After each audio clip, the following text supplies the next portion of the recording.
Bienaventurado el que lee y los que oyen las palabras de esta profecía y guardan las cosas en ella escritas, porque el tiempo está cerca. Son muchas las preciosas verdades que contiene la palabra de Dios, pero es la verdad presente lo que el pueblo necesita. Bienvenido a su programa, La Verdad Presente.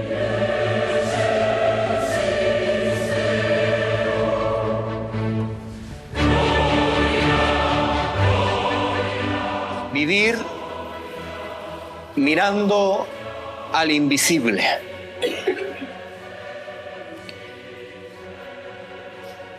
Vivir mirando al invisible.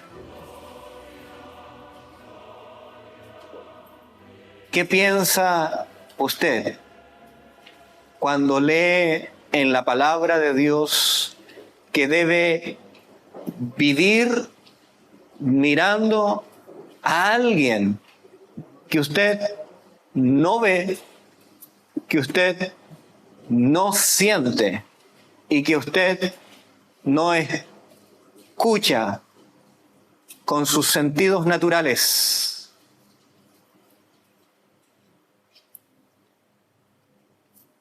Y por eso la palabra de Dios lo describe como mirar al invisible.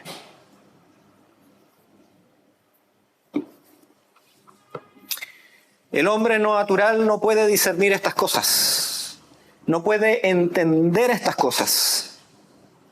El texto que leímos al principio se encontraba en 1 Corintios capítulo 10, versículo 4, y nos decía que todos bebieron de la misma bebida espiritual, porque bebían de la roca espiritual, y la roca les seguía. ¿Cuándo ha visto usted una roca que le sigue? La roca no es perro, ¿cierto? La roca no es gato, la roca no es persona. Pero la palabra dice que la roca les seguía. Y esa roca que se presentaba en la experiencia de Israel era el símbolo presente ¿de quién? De Cristo. Cristo era el que suplía las necesidades de Israel. Y a la vez, con esta roca, está la experiencia más terrible que describe la Biblia, pero a la vez la experiencia más dulce. Porque la Biblia nos invita a ser desmenuzados por la roca o ser quebrantado por la roca. No sé si usted entiende la diferencia entre ser desmenuzado por la roca o ser quebrantado sobre la roca.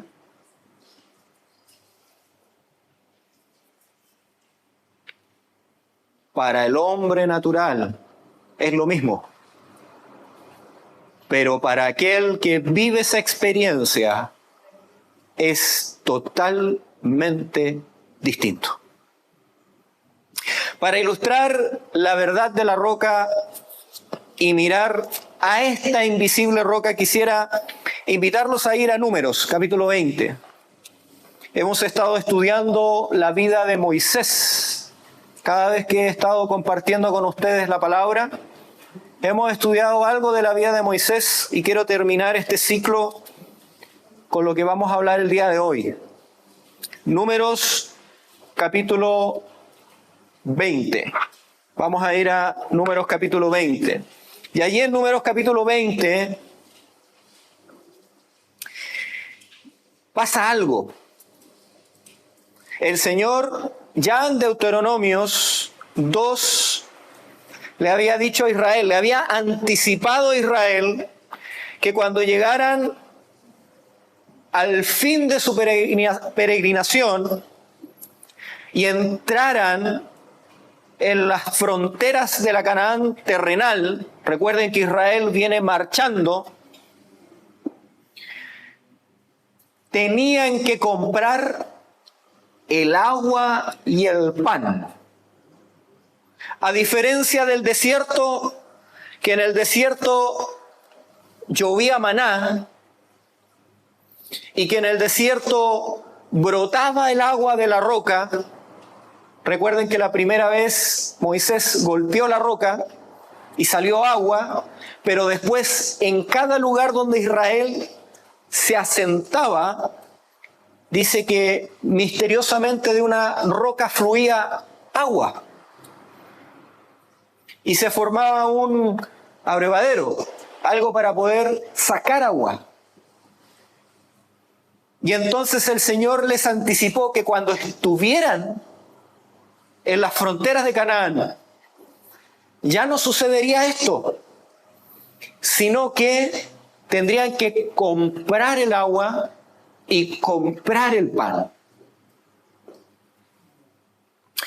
Y en Números capítulo 20 vamos a leer, del versículo 1 en adelante, ver qué pasa con esta historia. Llegaron los hijos de Israel, toda la congregación, al desierto de Sin en el primer mes, y acampó el pueblo en Cades. Allí murió María y allí fue sepultada. Moisés está dirigiendo al pueblo, entran al desierto y pierde a su hermana. ¿Alguno ha perdido a un familiar querido? ¿Cuán doloroso es eso? Y dice que Moisés, teniendo esta experiencia de la pérdida de su hermana, un dolor terrible, le toca vivir otra experiencia muy terrible para él. Recuerden que esta congregación no es la congregación que salió de Egipto, porque la congregación que salió de Egipto murió 40 años en el desierto. Se rebelaron, el Señor les prohibió entrar y todos fallecieron. Por lo tanto, la congregación que se nos habla aquí son los hijos de aquellos que salieron de Egipto. Moisés había tenido que retrasar su entrada a la Canaán terrenal 40 años, y entrando ya en los linderos, ¿qué fue lo que pasó con Israel? ¿Se acuerdan de lo que predicamos la otra vez? Se fueron, ¿cierto?, a jugar y a divertirse y pecaron gravemente. Y ahora sigue avanzando y ahora su hermana baja al descanso. ¿Cómo creen que se siente Moisés? ¿Qué siente en el corazón Moisés? ¿Qué sentiría usted si hubiera tenido que estar 40 años en el desierto por la rebelión? Y cuando usted va a entrar, se vuelven a rebelar y pierde a su hermana, que probablemente si no se hubieran rebelado, ella hubiera muerto ¿dónde? En Canaán. Y entonces Moisés, llevándolos al desierto, porque la nube era la que guiaba, la congregación, versículo 2, dice, porque no había agua para la congregación, se juntaron contra Moisés y Aarón. Y el pueblo se quejó contra Moisés diciendo, ojalá hubiéramos muerto cuando perecieron nuestros hermanos delante de Jehová, porque hiciste venir a esta congregación de Jehová a este desierto para que muramos aquí nosotros y nuestras bestias. ¿Y por qué nos has hecho subir a Egipto para traernos a este horrible lugar? No es un lugar de sementera, de higuera, de viñas, ni de granados, ni aún de agua para beber.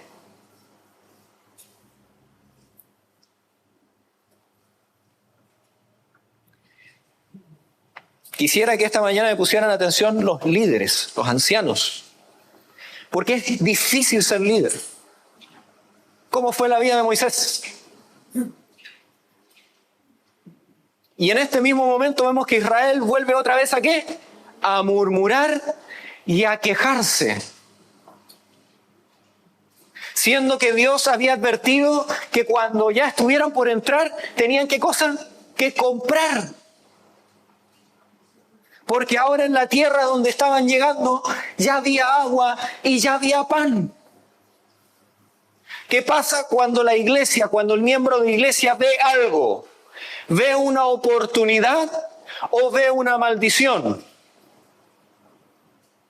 Y cuando el pueblo ve una maldición, siendo que hay una oportunidad, ¿a dónde va a quejarse?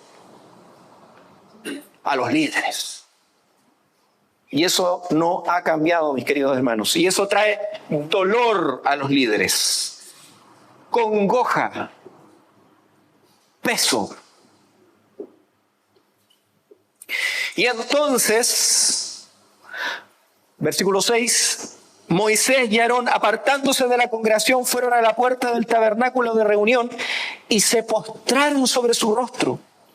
Entonces la gloria de Jehová se les apareció y les dijo: toma la vara, reúne a la congregación, tú con tu hermano Aarón, y hablad a la peña, a la vista de ellos.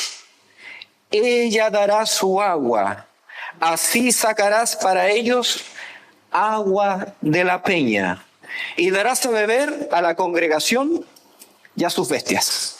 El Señor quería en esta oportunidad implantar una lección totalmente espiritual para Israel. La segunda generación que seguía los pecados de sus padres, que pudieran entender que la dependencia es hacia Dios, no hacia Moisés, sino que cuando sus murmuraciones iban hacia quién, hacia Moisés, murmuraban contra quién, y que Dios estaba dispuesto a qué cosa, a suplir las necesidades de su pueblo. Mis queridos hermanos, cuán difícil es entender para nosotros esto. Nosotros hoy en día vamos a la cocina, vamos a la ducha, abrimos ¿qué cosa? La llave, ¿y qué sale? Agua. Vamos a ir a Juan capítulo 7, versículo del 37 al 39. Acompáñenme. Juan capítulo 7, versículos del 37 al 39. Vamos a ver qué dice la palabra. En el último día del día de la fiesta, gran día de fiesta, Jesús se puso en pie y alzó la voz diciendo: si alguien tiene sed, venga a mí y beba. El que cree en mí, como dice la Escritura, de su interior brotarán ríos de agua viva. Esto dijo del Espíritu que había de que recibir los que creyeran en él, pues aún no había venido el Espíritu Santo, porque Jesús no había sido aún glorificado. Lo que el Señor quería hacer con Israel era entregarle un símbolo de Jesús que había de venir, y que cuando vinieran a Jesús podían pedirle ¿qué cosa? Agua. Y que Jesús les daría agua de vida. Para nosotros un símbolo que no entendemos. Por ejemplo, en Salmos capítulo 63:1 dice: Dios, Dios mío eres tú, de madrugada te buscaré. Mi alma tiene sed de ti, mi carne te anhela, en tierra seca y árida donde no hay agua. Para nosotros que abrimos la llave, no entendemos el símbolo. Pero para alguien que no tiene a disposición el agua, que está con sed, su alma anhela, su alma desea al Señor. Como el ciervo brama por las corrientes de agua, así clama por ti, oh Dios, alma mía. Símbolo bíblico desear con todo el ser el agua para saciar la sed. Nosotros no entendemos estos símbolos porque tenemos agua potable, porque no sentimos el deseo de la sed, de la garganta seca, como la tierra que se raja por estar seca. Y entonces, mis queridos hermanos, este símbolo que el Señor deseaba mostrar y revelar a Israel no pudo ser concretado. Volvamos a Números capítulo 20, vamos a seguir leyendo versículo 9. 29. Entonces Moisés tomó la vara. Miren el estado en que está Moisés. Fatigado, cansado, perdió a su hermana, dolido. No se quejó, fue a Dios y ahora toma la vara, como él le mandó. Reunió Moisés y Aarón a toda la congregación delante de la peña y le dijo, pongan atención a estas palabras, oíd ahora, rebeldes, ¿haremos salir agua de esta peña para vosotros? Y alzando su mano, Moisés golpeó la peña con su vara 2 veces.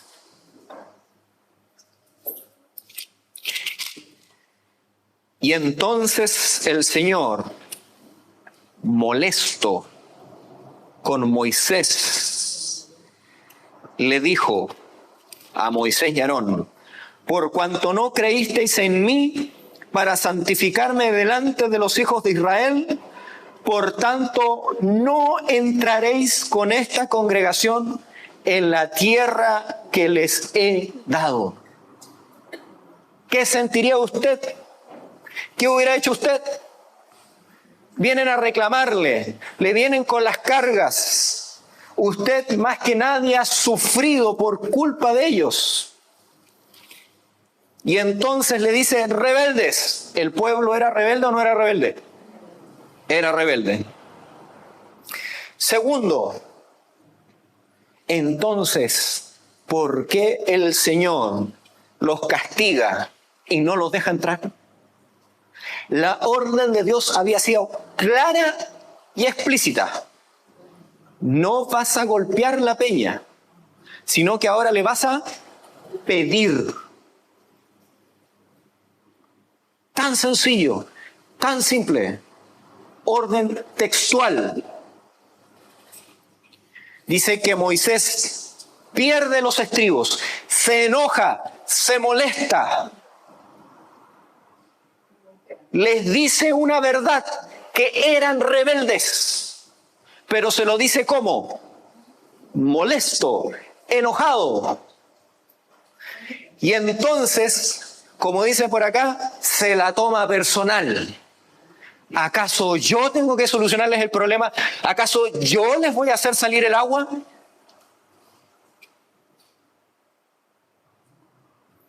Y finalmente, para rematar, en vez de pedir el agua, golpea la roca.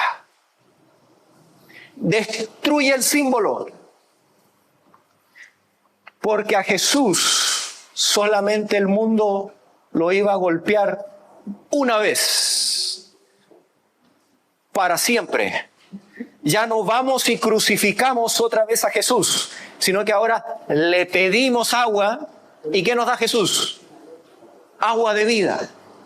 Y cada vez que vayamos, más nos va a dar. Pero Moisés, humanamente, se enoja, pierde los estribos, dirige las miradas de Israel contra el insulto que él había recibido, que había hecho Israel, murmurar en contra de Moisés. Se la toma personal. Contiende él con Israel. Y finalmente dejarse llevar por sus pasiones, su enojo, y tomársela personalmente, termina desobedeciendo la orden explícita de Dios y en vez de pedirle agua, golpea.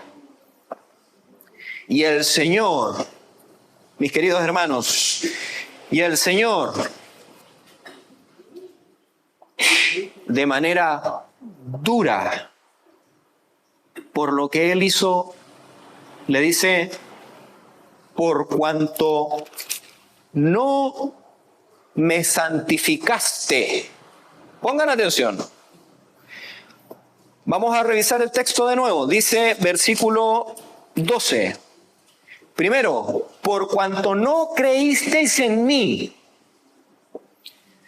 para santificarme delante de los hijos de Israel. Dos errores que cometió Moisés.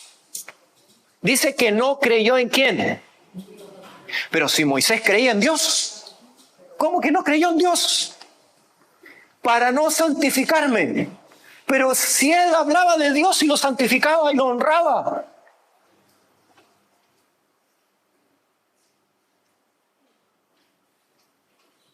Cuando un líder, cuando un hermano, cuando un representante del cielo no obedece lo que la palabra textualmente indica, lo que los consejos textualmente dicen, para Dios es como si no creyeseis en Él. Porque si me amad, guardad mis mandamientos. Y entonces, como no creyó en Dios, porque Dios le dijo claramente: ellos tienen problema conmigo, no contigo. Se rebelan contra mí, no contra ti. Cuando perdió de vista al Señor, cuando dejó de mirar al invisible por un momento y se miró a Él, su necesidad, su deseo, su anhelo, su dolor, su pérdida, dejó de mirar a Jesús por la fe y cayó presa de sus pasiones y dejó de reflejar fielmente al Señor frente al pueblo. Y si el Señor no dio por inocente a uno de los hombres que ha estado más cerca de Él, a uno de los hombres que ha sido más humilde, no hay hombre más manso en la tierra, según la Escritura, que Moisés. Si no le perdonó a Él, si no se la pasó por alto, ¿qué hará con nuestros pecados y murmuraciones?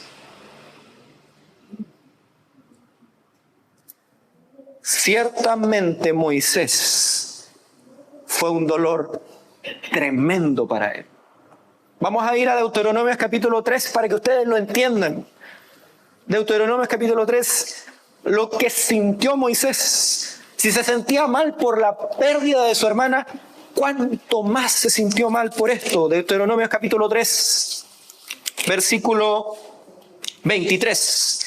Dice: en aquel tiempo oré a Jehová y le dije: Señor Jehová, tú que has comenzado a mostrar a tu siervo tu grandeza y tu mano poderosa, ¿por qué Dios hay en el cielo, en la tierra, que te haga obras y proezas como las tuyas?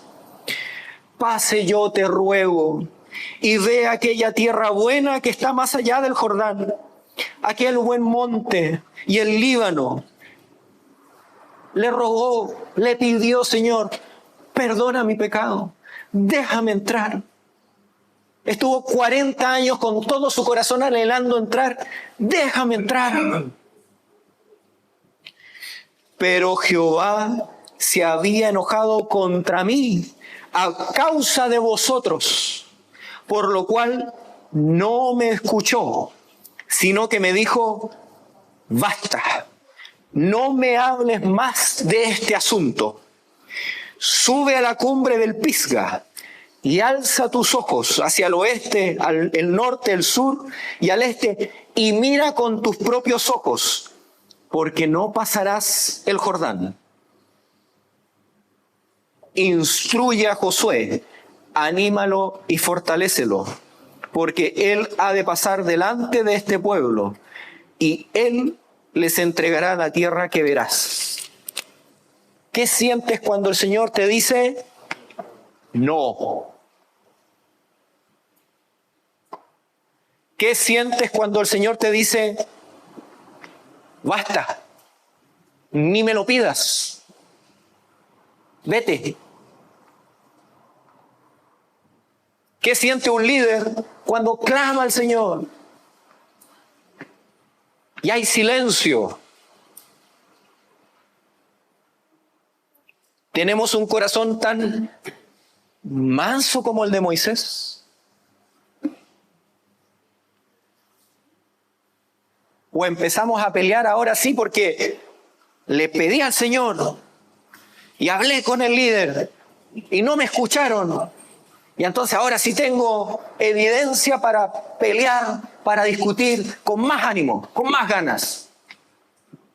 Porque no se me da lo que pido. ¿Y lo que pedía Moisés era malo? No. Lo que pedía era el cumplimiento de la promesa. Lo que se le había pedido.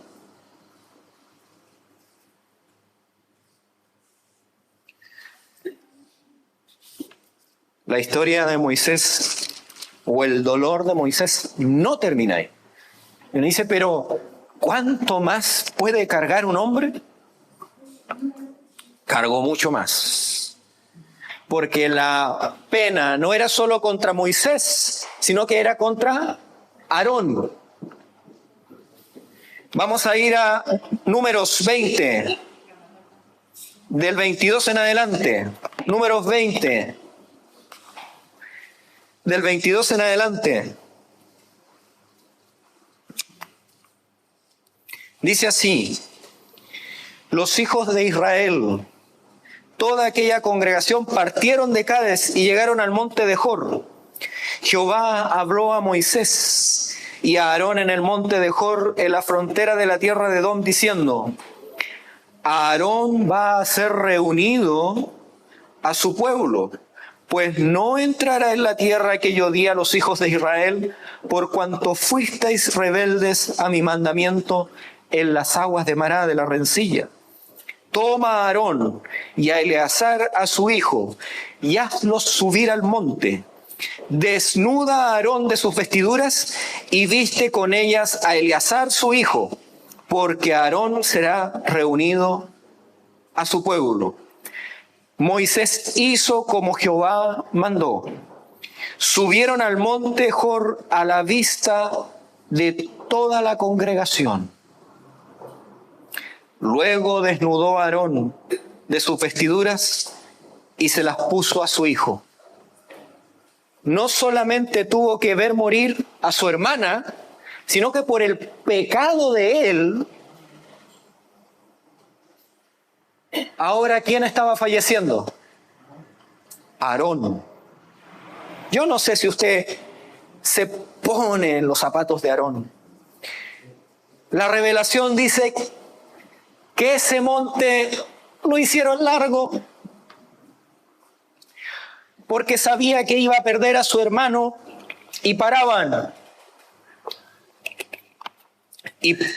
a conversar y recordaban el pasado y hacían la caminata más lenta.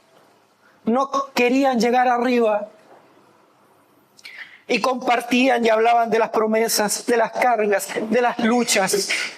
El único elemento humano que podía entender a Moisés era Aarón. El único que entendía la carga, el único que podía escucharle, darle un consejo amigo, Aarón. Y dice que con dolor tuvo que desnudarlo, porque no era solamente un hecho, era una reprensión. Sabía que quitarle las vestiduras del sacerdote era una vergüenza. Estaba sufriendo ahora las consecuencias del pecado. Y no solamente se le dijo que a Eleazar le quite, no, tú mismo vas a tener que quitarle las ropas a tu hermano. Y luego que Aarón quedó desnudo, dice que se comienza a apagar la vida de él. Lo toma, lo abraza.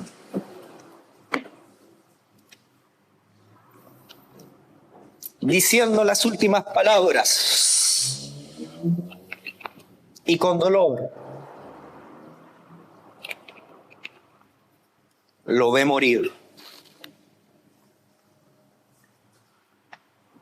¿Cuántos hemos tenido que ver morir? Un padre, una madre, un esposo, un hermano.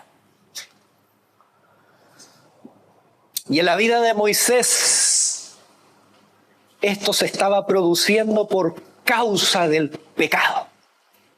Estaba experimentando el dolor de la muerte que trae el pecado. Y un pecado no menor, un pecado que uno podría decir, pero si él era inocente, fue tentado a pecar contra Dios.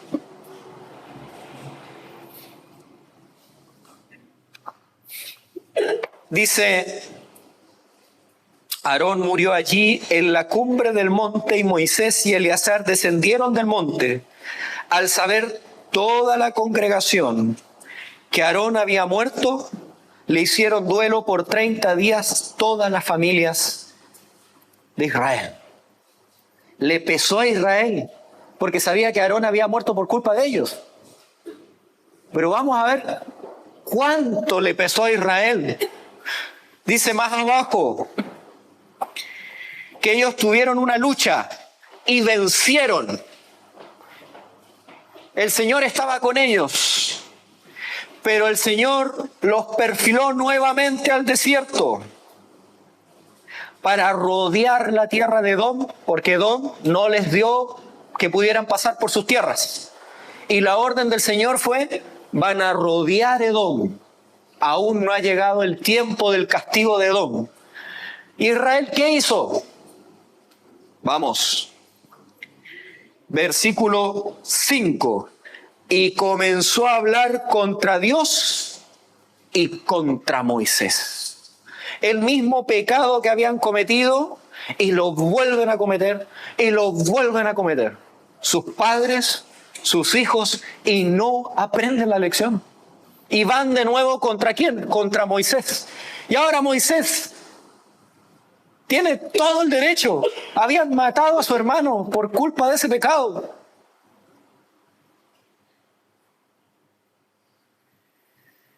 Y entonces dice que el que se levantó en contra de la congregación, ¿quién fue? Dios. Mandó las serpientes ardientes. Y empezó a morir Israel, porque Dios sí conocía el dolor de Moisés. Y la tentación fue llevada hacia Dios, y Dios tomó cartas en el asunto, y ahora Dios levanta el símbolo de la serpiente de bronce que es alzada en el desierto, y Israel, para poder vivir, para poder ser sanado de su murmuración, para poder ser sanado de ese corazón duro, tenía que mirar a la serpiente y vivir. Pero vemos a Moisés, oró por el pueblo, otra vez.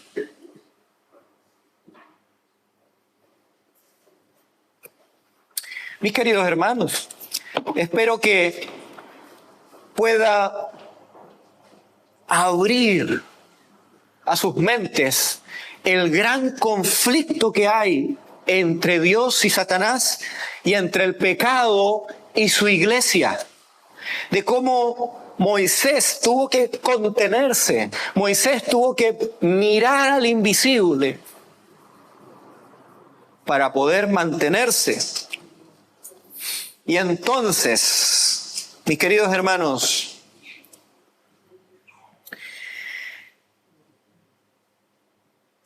el dolor de Moisés era agudo, grande, porque cada vez que tocaba el asunto al Señor,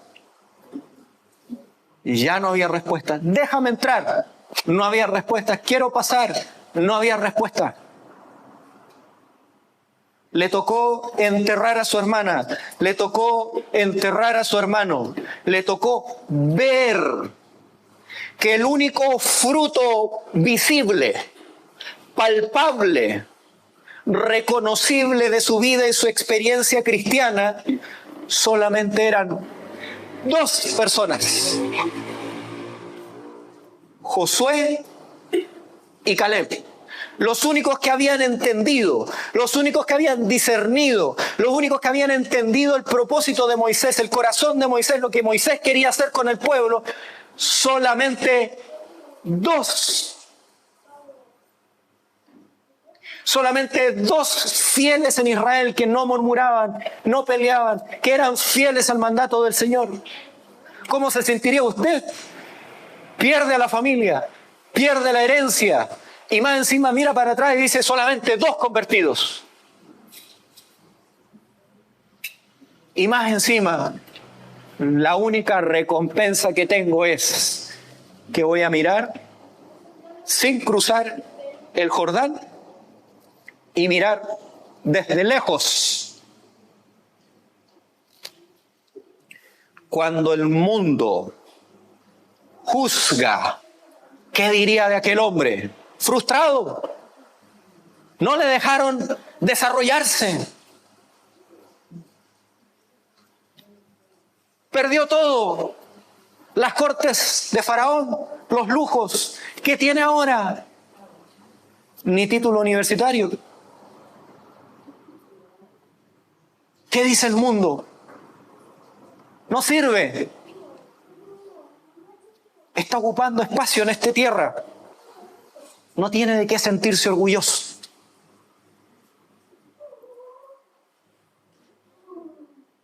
Moisés tenía todo el derecho para poder sentirse así. Porque todo lo que se ve manifestaba que su vida se estaba apagando y que finalmente otro entraría en su lugar. Vamos a ir a Números 27 para ver cómo cierra esta historia de Moisés. Números 27, versículo del 12 en adelante. Jehová dijo a Moisés: sube a este monte, a Abarim, y verás la tierra que he dado a los hijos de Israel.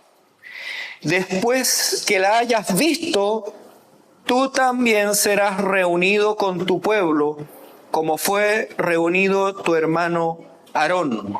Pues fuisteis rebeldes a mi mandato en el desierto de Sin, en la rencilla de la congregación. No me santificaste en las aguas a los ojos del pueblo. Estas son las aguas de las rencillas de Cades, en el desierto de Sin. Entonces respondió Moisés a Jehová: Jehová, Dios de los espíritus de toda carne, ponga sobre la congregación un hombre que salga delante de ellos y que entre delante de ellos, que los saca y los introduzca, para que la congregación de Jehová no sea como rebaño sin pastor. Cuando a Moisés se le dijo que no, cuando a Moisés se le dijo: deja de mirarte a ti mismo, ¿de quién se preocupó Moisés? De la congregación. De aquel pueblo que lo había odiado, que había murmurado, de aquel pueblo que no confiaba ni creía en sus palabras. Y Moisés estaba preocupado, no de su muerte, no ya de dónde iba a entrar, sino que estaba preocupado de que el pueblo tuviera guía, dirección. Cuando tú pasas experiencias dolorosas, silencio del cielo, ¿qué es lo que te preocupa a ti cuando el Señor no te responde la oración? ¿Hacia dónde vas? ¿A quién miras?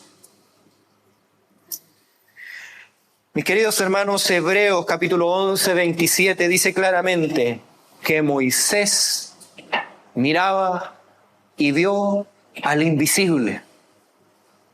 Cuando perdió a Aarón, su única ayuda, la única persona con la que podía conversar, porque ya nadie le entendía, ¿con quién empezó a hablar? Con Dios.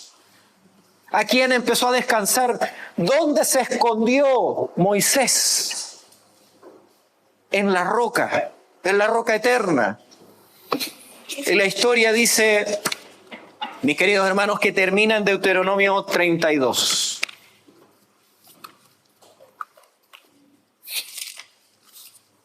Deuteronomio 32. Dice que él sube al monte y antes de subir, sabiendo de que él va a morir por causa de una tentación y de un pecado que cometió el pueblo, dice que lo único que él hizo antes de salir fue presentarle a Josué y bendecir al pueblo. Bendecir al pueblo. ¿Qué haces tú cuando alguien habla en contra tuya? ¿Qué haces tú cuando alguien no te obedece? ¿Qué haces tú cuando tienes problemas? Cuando murmuran, cuando calumnian sobre ti. Moisés bendijo al pueblo. Y entonces dice que él sube, capítulo 34, subió Moisés de los campos de Moab al monte Nebo, a la cumbre del Pisga, que está enfrente a Jericó, y Jehová le mostró la tierra. Pero cuando dice que Jehová le mostró la tierra, no está hablando de que él mira la tierra. Porque la vista humana es... ¿Hasta dónde llega una vista humana? El que ve más lejos. ¿Cuántos metros mirará? ¿Hasta el horizonte? ¿100 metros? ¿200? Dice que Jehová mostró la tierra. En visión panorámica mostró todo lo que había en la tierra, los viñedos. Les mostró todo lo que se encontraba en ese lugar, las promesas, todo lo que él había deseado y anhelado, se lo mostró en un segundo, corriendo por todo Canaán. Y entonces dice que su mente fue llevada más allá y logró ver que en ese lugar donde él no iba a entrar, había una cuna en Belén, y que se juntaron los ángeles a hablar a los pastores. Vio a Jesús crecer en Nazaret. Vio cuando comenzó a hacer milagros. Vio cuando entró al templo y sanaba a todas las personas enfermas. Pero con dolor también vio cuando él fue rechazado. Y cuando salió del templo y cuando los fariseos murmuraban en contra de Jesús, lo vio finalmente crucificado. Vio en visión hasta el final ahora a los discípulos saliendo a entregar el mensaje que había levantado un pueblo de todo el mundo. Y finalmente vio un poder que se levantaba en contra de la iglesia de Dios, que rechazaba su ley, y vio al remanente de Dios, al pueblo final, que era perseguido por causa de guardar sus mandamientos y creer en Jesús. con esa última vista, Moisés recobra el sentido y vuelve a ver la Canaán terrenal delante de él. Y dice que él se sienta, se deja descansar.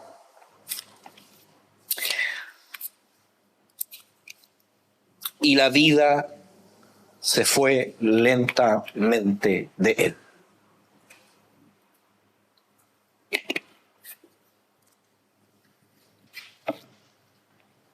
Humanamente,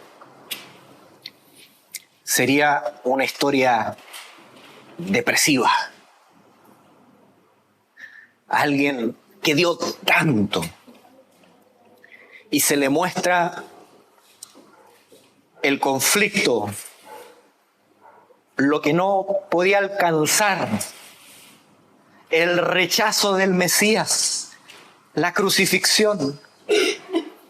Pero a él se le muestra la promesa de la victoria final, la promesa de la segunda venida. Y él dice que en ese momento lo único que le pesaba a Moisés fue el pecado que había cometido en Cádiz. Dice que lo confesó nuevamente por última vez.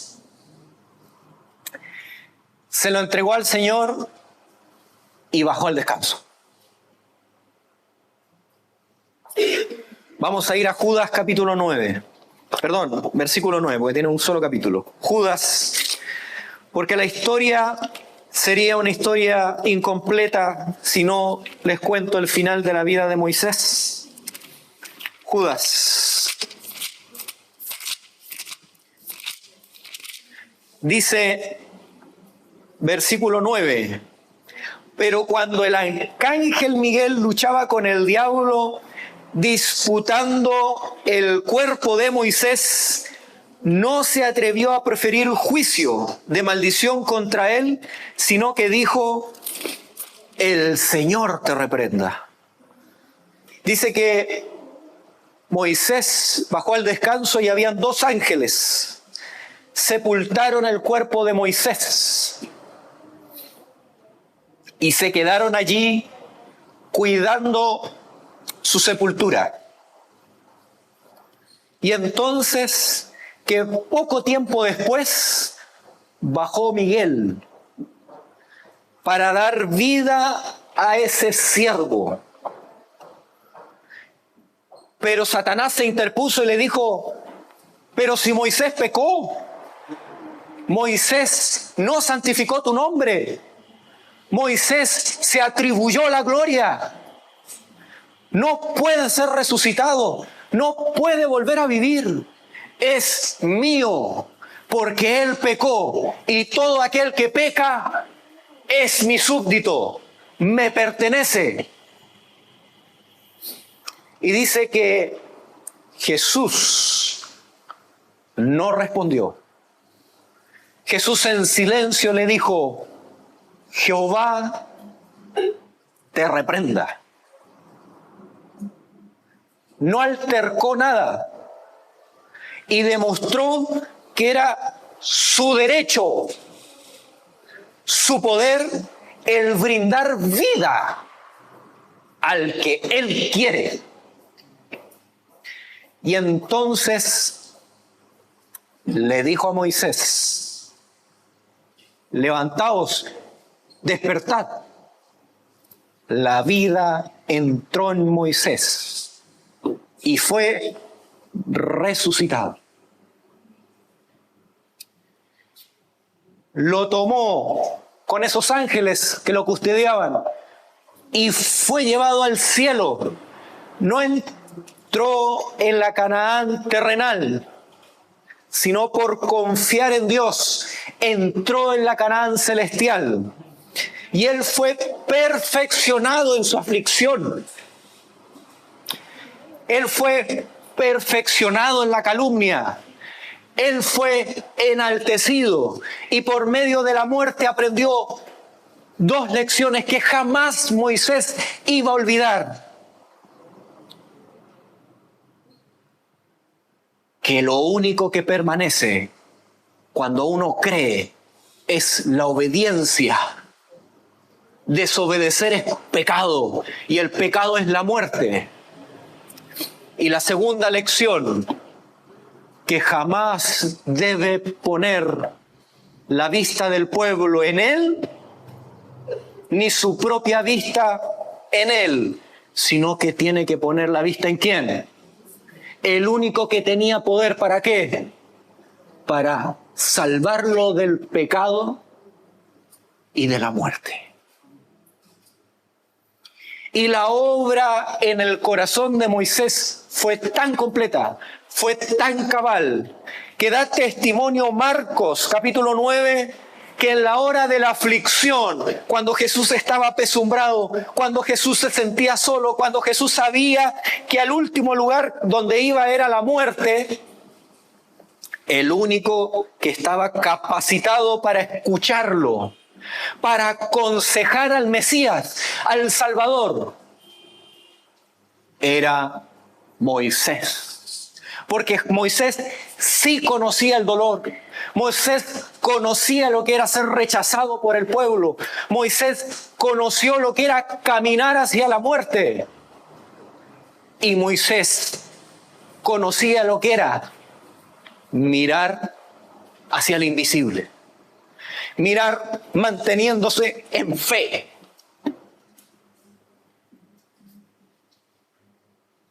La gloria de Moisés fue participar en el consejo de Jesús junto con Elías. No solamente fue resucitado, sino que fue engrandecido. Y donde sobreabundó el pecado, la maldición de la muerte, sobreabundó la gracia y la vida. Para que nosotros no olvidemos que tenemos que poner nuestra vista en el invisible. Que cuando el Señor no responda es porque tiene un propósito mayor que usted y yo no entendemos. Porque nuestra lucha no es contra carne, no es contra sangre, no es contra el hermano, no es contra el anciano. Nuestra lucha es contra las huestes, las potestades satánicas. Pero no es una lucha destinada al fracaso. Es la única lucha de la cual se nos da la certeza que ya vencimos. Que aquel que va a Jesús tiene certeza de vida eterna. Que aquel que está con Él no necesita caer. No necesita desesperarse frente a la aflicción. No necesita ser llenado su corazón de tal amargura que pierda de vista la Canaán celestial. Tan difícil es para el hombre natural aceptar estas cosas. Solo aquellos que el Señor quiere las revela en su corazón. Y por eso, mis queridos hermanos, como cierre, va a comenzar un nuevo año. Y yo me pregunto, ¿cuántos años más la iglesia tendrá que militar en esta tierra hasta que aprenda a poner sus ojos en el invisible? Hasta que todo lo que desee, todo lo que anhele, sean aguas de vida. Hasta que todas sus pasiones sean frustradas. Mis queridos hermanos, yo no les deseo a ustedes la experiencia de Abraham, porque Abraham pudo renacer en el espíritu por completo cuando su carne humana ya ni siquiera podía hacer nada. Es ahí cuando la promesa del Señor se cumplió con él, cuando él entendió que no podía hacer nada por sí mismo. ¿Cuánto nos cuesta entender esta sencilla verdad. No tenemos idea de la gloria que hay en el cielo. No resistiríamos una visión del cielo. Para nosotros la tierra sería oscura, sin gracia. No querríamos vivir más acá. El Señor no puede concedernos más gloria porque no podríamos resistirla. No nos puede dar su espíritu porque no lo deseamos con todo el corazón. Pero el Señor ha prometido que está más dispuesto a dar su espíritu a quien se lo pide que usted dar buenas dávidas a su hijo. Yo estoy cansado, y se lo he dicho, de vivir en este mundo. Y cada vez que paso más en contacto con mi Salvador, ya no quiero estar aquí. Quiero que pronto venga a buscar a su iglesia. Que pronto se cumplan las promesas. Que derrame su espíritu. Pero perdemos el tiempo en banalidades. En una falda corta, en una falda larga. Y no entendemos que el anhelo que tiene el Señor es que le entreguemos el corazón. Que le entreguemos todo. Y le digamos, ¿qué más tengo que darte, Señor? ¿Qué más necesitas? Ya no vamos a pelear por esas cosas, porque estaremos dispuestos a darlo todo.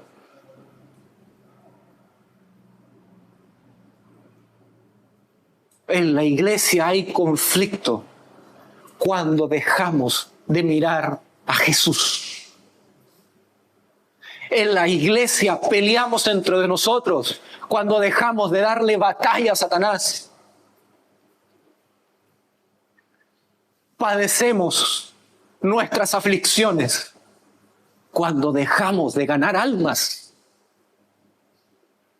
Porque el Señor ha prometido, yo estaré con vosotros hasta el fin de los tiempos.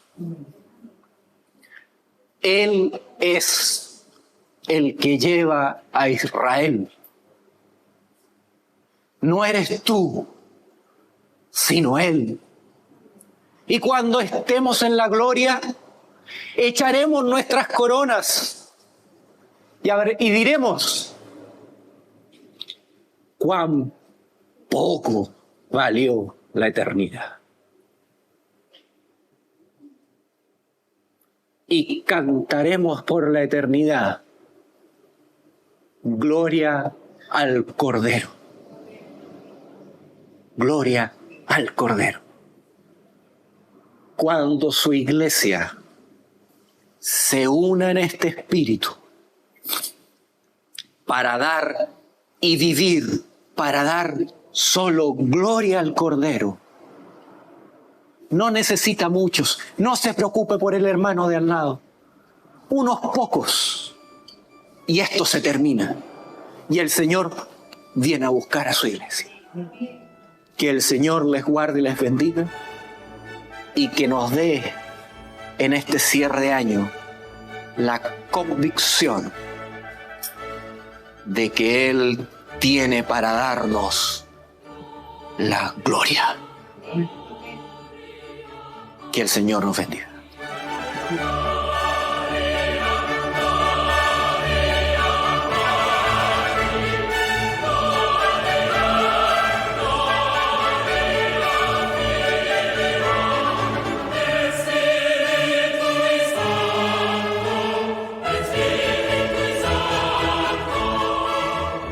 El siguiente sermón ha sido grabado y filtrado por el Ministerio de Audiovisuales Colorion Studio.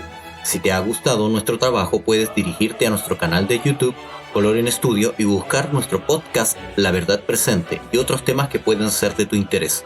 Si quieres apoyar nuestro trabajo, puedes hacerlo por medio de Patreon, buscando Colorion Studio. El Señor les bendiga.